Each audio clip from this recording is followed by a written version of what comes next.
Technology agreement Bharat और Israel ने sign किया है, ठीक है, आने वाले 10 सालों में, ठीक है, जिसमें उनका ज़्यादा फोकस होगा कि वो टेक्नोलॉजी में, जिसमें वो डिफेंस सिस्टम में बहुत ज़्यादा टेक्नोलॉजीज़ में मतलब कोलैबोरेशन करेंगे और बहुत ज़्यादा टेक्नोलॉजीज़ को इन्हेंस करेंगे दोनों मुल्क। इस हवाले से आपकी क्या राय है? देखें जी, भारत का ये शुरू से तरीक़ाकार रहा है कि वो इजराइल और अमेरिका के साथ अपने दिफाई जितने भी पैरामीटर्स हैं, जंगी जहाज़ हो गए उनका दिफाई सिस्टम जितना भी है, उसके साथ पाकिस्तान को डिसएडवांटेज करने के लिए भारत हमेशा से इन चीज़ों में आगे रहा है।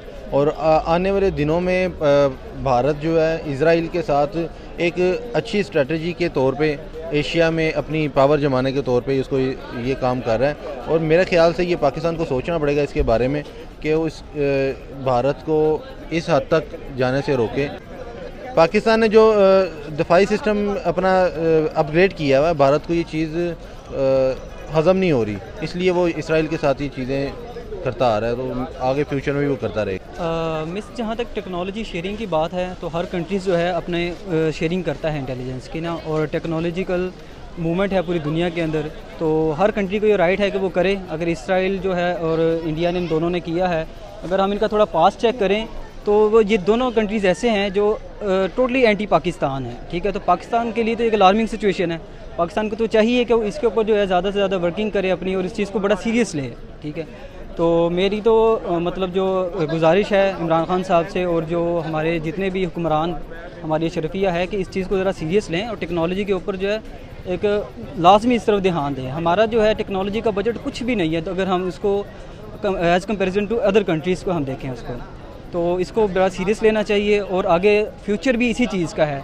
साइबर सिक्योरिटी के ऊपर जितना इस टाइम इसराइल काम कर रहा है, दुनिया में कोई मुल्क इस पर काम नहीं कर रहा है। अगर आप हम पिछले कुछ दिनों पहले देखें, कुछ महीने पहले की बात है कि वो पैक्सस जो कंपनी है इसराइल की, उसने जो है इमरान खान का और बाकी काफ़ी लोगों का जो है उसका स्कैंडल सामने आया था कि उन्होंने जो है उनकी हैकिंग की है। यानी उनके पास ऐसे टूल्स हैं कि वो व्हाट्सएप तक को हैक कर लेते हैं, वो एंड टू एंड इनक्रिप्टेड होने के बावजूद वो उसको हैक कर लेते हैं।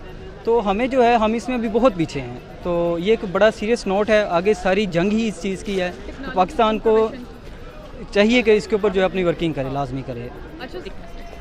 देखें जी, अगर तो टेक्नोलॉजी अपनी मुल्क की मतलब कि फलाह के लिए कर रहे हैं तो वो एक अच्छा साइन है उनके लिए भी, और जो इंडिया उनके साथ कोलैबोरेट कर रहा है उसके लिए भी एक अच्छा साइन है कि वो एक डेवलपमेंट के तौर पे जो है ना अपनी कंट्री को सपोर्ट करें इस चीज़ में। और इसमें जो है क्या कहते हैं, अगर तो ये दूसरों को भी फ़ायदा इस चीज़ में पहुंचाएंगे तो ये एक बहुत ही जो है ना दूसरे मुल्क के लिए भी जो है ना एक अच्छी साइन हो सकती है। तो जब कोलैबोरेशन करेंगे, टेक्नोलॉजी बनेगी तो एक्सपोर्ट भी बढ़ेगी, तो ये ऑटोमेटिकली अदर कंट्रीज़ को भी फ़ायदा होगा इससे।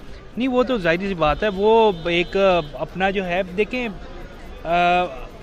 बेसिक सपोर्ट जो है ना वो उनकी अपनी कंट्री को जो है ना वो करेंगे, और इसमें अगर वो दूसरों का भी ख्याल करते हैं तो वो एक प्लस पॉइंट। डील का भारत को ये फ़ायदा होगा कि वो जितने भी सारे इक्विपमेंट्स बनेंगे वो मेक इन इंडिया के प्रोसेस के थ्रू इंडिया में मेक किए जाएंगे, जिससे आपको पता है नौकरियां भी बहुत ज़्यादा जनरेट होंगी, और आपको पता है कि उनके टेक्नोलॉजीज़ में बहुत ज़्यादा इजाफा होगा। दोनों मुल्कों के दरमियान जितने भी कोलैबोरेशन होगी, इंडियन कंपनीज़ को भी बहुत ज़्यादा फ़ायदा होगा, और तो और इजराइल की कंपनीज़ को भी बहुत ज़्यादा फ़ायदा होगा, ठीक है। और तो और आपको पता है इकॉनमी में भी, एक्सपोर्ट में भी इजाफा होगा। इस हवाले से आप क्या कहेंगे? देखिए जी, जहाँ तक ताल्लुक़ है, भारत ने इसराइल के साथ जो अपने दिफाई अमल में एक अच्छा कदम कर रहा है। पाकिस्तान इस काम में बहुत पहले से इन्वॉल्व है। पाकिस्तान रशिया के साथ अपने ताल्लुकात को बेहतर कर रहा है, और पाकिस्तान अपना जितना जंगी सामान है, जहाज़, उसके बाद टैंक्स वगैरह, बॉम्ब जितने भी हैं, पाकिस्तान ऑलरेडी मेक कर रहा है। लेकिन भारत को पाकिस्तान के लेवल पे पहुंचने के लिए अभी काफ़ी मेहनत करनी पड़ेगी, और ये अच्छी चीज़ है। आपकी इन्वेस्टमेंट मुल्क में आएगी, आपकी एक चीज़ इजराइल लेगा आपसे, और पूरी वर्ल्ड में, जैसा कि अमेरिका है पहले वो इजराइल से ख़रीदता था, अब भारत से ख़रीदेगा, भारत को काफ़ी इसका मिलेगा। ऑब्वियसली मिस, अगर हम देखें टेक्नोलॉजी के लिहाज से इंडिया भी बहुत आगे है, और इसराइल तो आई थिंक सो नंबर 2 या नंबर 3 है। तो जब वो एक क्वालिटी वाली चीज़ बनाएंगे तो उनकी एक्सपोर्ट्स भी बढ़ेंगी, वहाँ जॉब्स भी क्रिएट होंगी, और जो है उनके उससे रेलिवेंट जितनी उनकी इंडस्ट्रीज़ हैं वो सारी अप होंगी। तो इसको ये है कि मैं तो उसको एक ही तनाजुर में देखूंगा कि पाकिस्तान का स्टैंस क्या है इस मौके पर, ठीक है। तो हमारी जो है पाकिस्तान आर्मी को भी और गवर्नमेंट को जो है इस पर एक सीरियस नोट पे ऊपर इनको बैठना चाहिए और हमें भी चाहिए कि हम अदर कंट्रीज़ के साथ अपनी कोलैबोरेशन बढ़ाएं। अब इसे देखें वो कितना रेवेन्यू कमाएंगे। पाकिस्तान पूरा साल लगा के गंदम जो है उगाता है जितनी, ठीक है, और या जितने वो चावल उगाता है या जितना वो गन्ना उगाता है, वो पूरा पाकिस्तान एक साल में जितना इंपोर्ट करता है, एक्सपोर्ट करता है ना, उतना वो कंट्रीज़ जो एक मिसाइल बना के, एक टैंक बनाते हैं, एक हेलीकॉप्टर बनाते हैं, वो उतना रेवेन्यू उससे उतना एक उससे बना लेते हैं। वो क्यों? क्योंकि ये टेक्नोलॉजी का दौर है। तो अभी हम बहुत पीछे हैं इस चीज़ के अंदर। पाकिस्तान को चाहिए कि इसके ऊपर बड़ा जो है सीरियस होकर देखे और इसमें जो है यूनिवर्सिटीज़ को अंदर जो है एक हाई लेवल की जो है क्वालिफाइड जो है फैकल्टी लगाई जाए। और बाकी यहाँ टैलेंट की कमी नहीं है। ऐसा नहीं है कि पाकिस्तानी जो बच्चे हैं वो पीछे हैं, किसी में उनमें इतने ज़हीन नहीं है, जहानत नहीं है, वो दे कैन परफॉर्म। और जहाँ तक इस न्यूज़ की बात है कि वो उस पर काम कर रहे हैं, साइबर सिक्योरिटी पे काम कर रहे हैं, ड्रोन टेक्नोलॉजी के ऊपर वो काम कर रहे हैं, ठीक है, और उनकी इतनी एडवांस टेक्नोलॉजी लेके आ रहे हैं, ठीक है, तो इसके ऊपर जो है पाकिस्तान को भी चाहिए कि लाजमी वर्किंग करे और इसको देखे, सीरियस ले इसको। और सबसे बड़ी बात जो है उनकी सबसे ज़्यादा जो इस वक्त तवज्जो है वो है आर्टिफिशियल इंटेलिजेंस के ऊपर है। आर्टिफिशियल इंटेलिजेंस जो है ये बेसिकली आने वाले फ्यूचर का ऑल इन ऑल है, ठीक है, आगे जो है सारा काम ही आर्टिफिशियल इंटेलिजेंस के थ्रू होना है। तो इसको देखना चाहिए, लाजमी देखना चाहिए। इस पे जो है पाकिस्तान में अभी तक कोई ऐसी इस सिवाय एक नस्ट जो है इस पे थोड़ा काम कर रहा है, ठीक है, लेकिन वो भी बहुत पीछे है। अभी जो यूरोप और वेस्टर्न कंट्रीज़ जो करके छोड़ चुके हैं हम उन चीज़ों को आज पकड़ रहे हैं।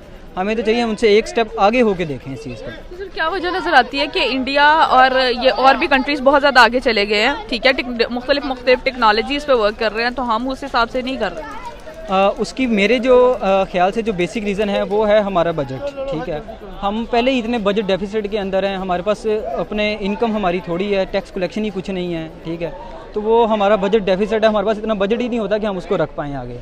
तो गवर्नमेंट को जो है अपना, जैसे इमरान खान साहब बात करते थे कि मैं जैसे ही मैं आऊँगा, मेरी गवर्नमेंट आएगी, मैं 8000 अरब जो है आपको टैक्स कलेक्ट करके दिखाऊँगा, ठीक है, लेकिन उन्होंने अभी तक हम 4000 टैक्स कलेक्ट कर रहे हैं, जो उनकी प्रेडिक्शन है उसके मुताबिक अभी हाफ है, ठीक है।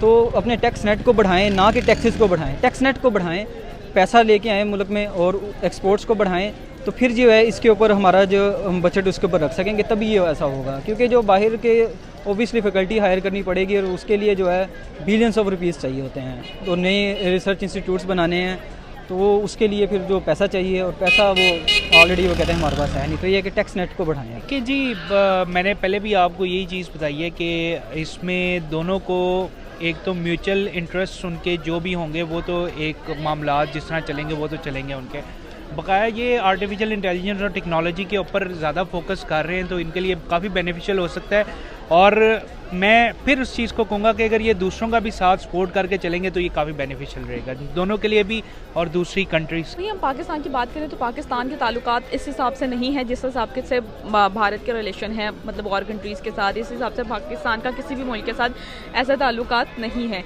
अच्छा, अगर बात करें तो आपको क्या लगता है कि पाकिस्तान कहाँ पर लैग कर रहा है? पाकिस्तान देखें जी, एक तो पाकिस्तान को सबसे बड़ा डिसएडवांटेज ये है कि पाकिस्तान एक इस्लामी कंट्री है, और हिंदुस्तान को ये एडवांटेज है कि वो एक गैर मुस्लिम कंट्री है। जैसा कि आपने देखा है पिछले दिनों इनकी इंडिया की एक मूवी रिलीज़ हुई है डेबुक के नाम से, उसमें यहूदी कल्चर को बहुत ज़्यादा प्रमोट किया गया, तो मे भी इसमें पाकिस्तान को इस वजह से डिसएडवांटेज है। तो पाकिस्तान बहुत ज़्यादा नीचे दब चुका है वर्ल्ड लेवल पे, तो पाकिस्तान को सोचना पड़ेगा अपने हालात के बारे में। सोचो पाकिस्तानियों, इंडिया जो है बेसिकली बहुत बड़ी अपना एक नेशन है और बहुत बड़ा एक मुल्क है, ठीक है, दुनिया की जो है सेकंड उनकी हाईएस्ट पॉपुलेशन के लिहाज से वो बड़ा मुल्क है, दुनिया की सबसे बड़ी बिगेस्ट डेमोक्रेसी है वो। तो इंडिया को एक ये ज़रा एज हासिल है इस चीज़ में। और फिर दूसरा ये है कि मैं इसकी एक बेसिक रीज़न जो है कि इंडिया पाकिस्तान इतना पीछे क्यों, अगर हम पास में देखें तो पाकिस्तान आगे था इंडिया से, उसकी एक बहुत बड़ी जो रीज़न है वो पॉलिटिकल अनस्टेबिलिटी है कि पाकिस्तान में सियासी अदम इस्तेहकाम है। अभी तक 75 ईयर्स हो गए पाकिस्तान को बने, अभी तक कोई एक ऐसा वज़ीर आज़म नहीं है जिसने 5 साल हुकूमत जो है वो अपना ड्यूरेशन उसका जो है कम्प्लीट किया हो। यहाँ हर रोज़ अपना जो है हर दूसरे दिन यहाँ पे लोग एहतजाज के लिए निकल आते हैं, कोई महंगाई के ख़िलाफ़ निकल आता है। अपोजिशन जब भी कोई बनी है, इवन जब इमरान खान साहब भी अपोजिशन में थे, उनकी भी यही कोशिश थी कि किसी तरह ये हुकूमत को आज कल क्या इसको आज ही गिरा दिया जाए। हमारी इस वक्त की जो अपोजिशन है उसकी भी यही कोशिश है कि बजाय इसके कि वो उसको जो मुल्की मैटर्स हैं उसको देखें, अवाम के जो मसाइल हैं उन पर तवज्जो दें, वो कोशिश करते हैं कि वो हुकूमत आज ही गिर जाए और हम जो है उसकी सीट पे बैठ जाएं, हुकूमत की सीट पे बैठें। तो ये एक बड़ी रीज़न है। जब तक हमारा मुल्क जो पॉलिटिकल स्टेबल नहीं होगा, हमारे जो अदारे हैं वो अपनी आइनी हदूद में रहते हुए काम नहीं करेंगे तो ये हम कभी, ये सिर्फ एक ख्वाब है जिसको हम कभी अचीव नहीं कर सकते।